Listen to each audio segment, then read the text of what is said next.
Olá, começa agora o programa Boa Vontade Entrevista, hoje falando de fora dos estúdios do programa, aqui na Zona Sul da cidade do Rio de Janeiro, no bairro do Flamengo, para conversar conosco.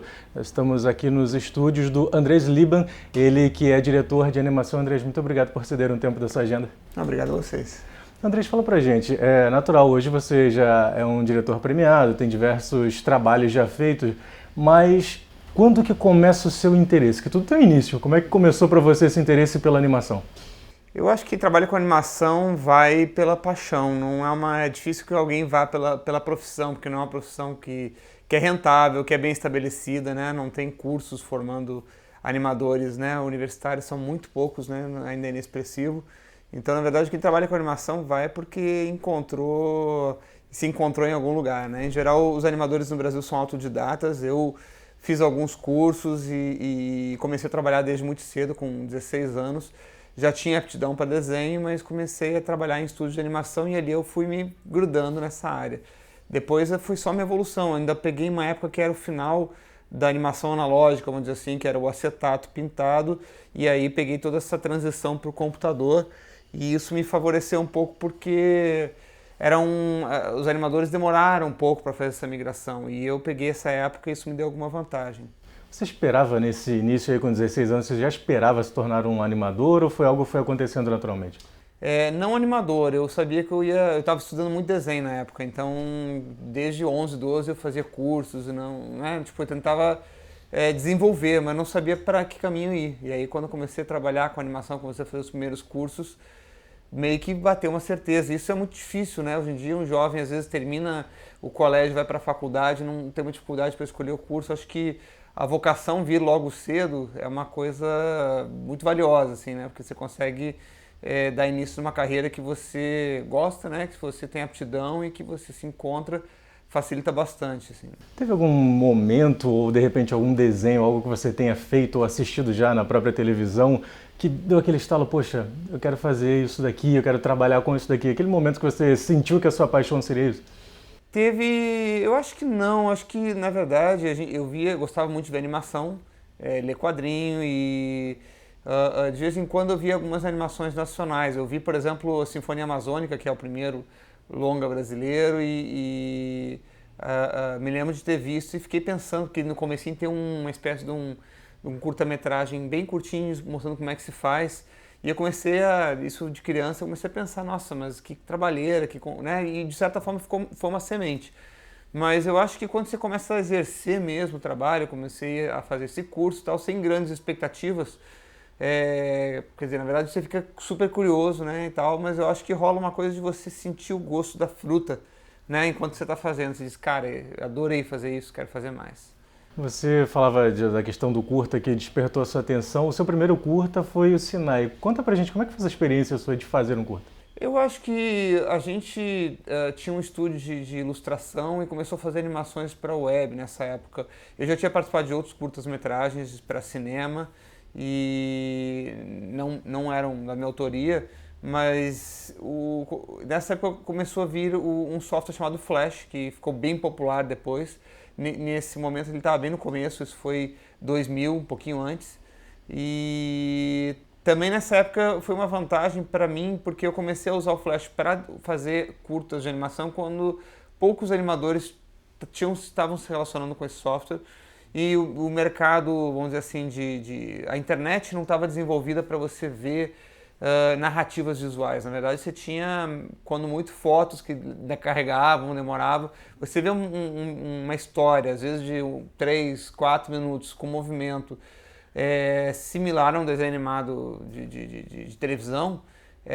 Hoje você tem YouTube, você tem, né, milhões de ferramentas de streaming, e você não tem mais essa preocupação nem de tamanho, de qualidade do arquivo e tal. Mas na época estava começando, isso era uma surpresa, muita gente viu. Então, quer dizer, era diferente de fazer um curta para cinema, porque de uma hora para outra você publicava, no dia seguinte você tinha e-mails das pessoas que vinham retornando, você tinha um alcance internacional, pessoas de todo mundo viam, que é uma coisa que o curta às vezes leva um tempo para poder ter essa penetração, vamos dizer assim, né?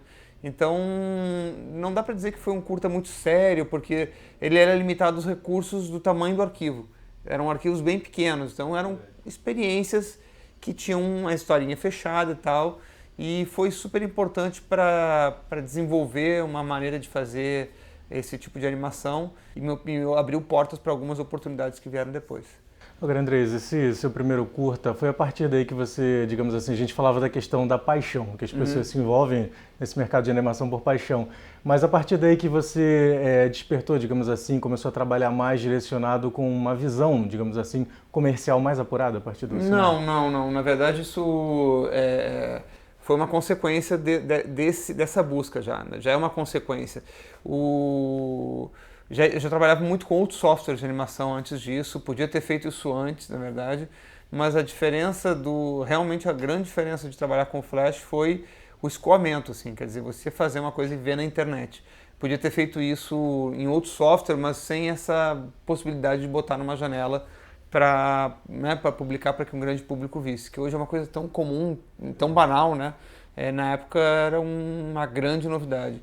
E sim, aí eu comecei a ver de alguma forma comercial a utilização, né, desse tipo de recurso, mas ainda assim, por exemplo, a curtas-metragens não tinha uma viabilidade comercial. Os curtas-metragens continuavam sendo uma janela para mostrar o trabalho, na verdade. Então, só desenvolveu mais a vontade de produzir conteúdos próprios, que é uma coisa que na época eu não vinha fazendo. Trabalhava muito para terceiros, né, principalmente para publicidade.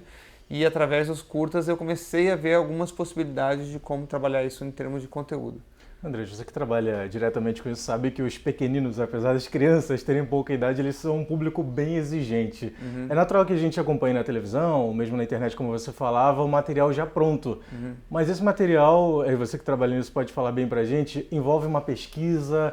O que mais tem interessado ao público infantil? Como é que é esse trabalho de desenvolvimento, de pesquisa mesmo de campo, que talvez vocês façam para chegar a um produto final? Então, é muito importante você, quando você começa um trabalho para televisão, você primeiro definir para quem você está fazendo. A televisão trabalha com público segmentado, diferente da tela de cinema. A tela de cinema você procura abranger a família inteira, porque em geral é um levando o outro, né? Os adultos levando as crianças, você quer divertir todo mundo. Na TV, os horários compartilhados dentro de casa são bem definidos, né? Quando a criança está vendo televisão, o adulto em geral não está e vice-versa. Então, os canais de TV se especializam, não só em criança e adulto, mas criança tem várias faixas de idade, né? E essas idades são muito importantes, você entender que grau de desenvolvimento que elas estão, que descobertas que elas estão tendo. Não é muito difícil, na verdade, se você tem filhos ainda fica mais fácil, mas se você dividir em pré-escolar, por exemplo, e pós-escolar, você já tem algumas rotinas diferenciadas. O saber ler e não saber ler faz bastante diferença, né? Além disso, você tem uma diferença que é o ambiente mais caseiro e o ambiente mais socializado em outras esferas, tanto na escola como escolinha de esporte, de artes, ou enfim, as atividades que as crianças começam a fazer depois de uma certa idade. Então, o que é bastante importante é você observar o público para quem você está se dirigindo, tentar entender que interesses eles têm não só na televisão, o que eles estão olhando, o que eles estão gostando, o que eles não estão, mas também que grandes transformações eles estão passando, que assuntos interessam a eles. Né? Você não vai falar, por exemplo, de uma crise financeira para uma criança de 6 anos de idade, que para ela isso vai ter o mesmo significado que teria para um adulto, ainda não sei amarrar meu sapato. É o inverso, para ela não se amarrar o sapato. Se todos os outros amigos já sabem amarrar o sapato, isso pode ser um grande problema e ele tem que passar um certo sufoco. E assim, o adulto tem que estar atento nessa hora, né? Se você não souber lidar com essa situação, você vai estar sempre menosprezando os conflitos que ela está vivendo. A ideia é que você, como a gente fala às vezes que para falar com uma criança você tem que se abaixar e ao falar na altura dos olhos dela, na hora de produzir conteúdo é da mesma forma, né? Você tem que pegar os temas que interessam a ela e tentar abordar eles numa linguagem que elas consigam ficar na mesma frequência, vamos dizer assim. André, nós vamos a um intervalo nessa nossa conversa aqui no programa Boa Vontade Entrevista, hoje batendo esse papo sobre a questão do mercado de animação com o diretor de animação Andrés Liban. Voltamos já.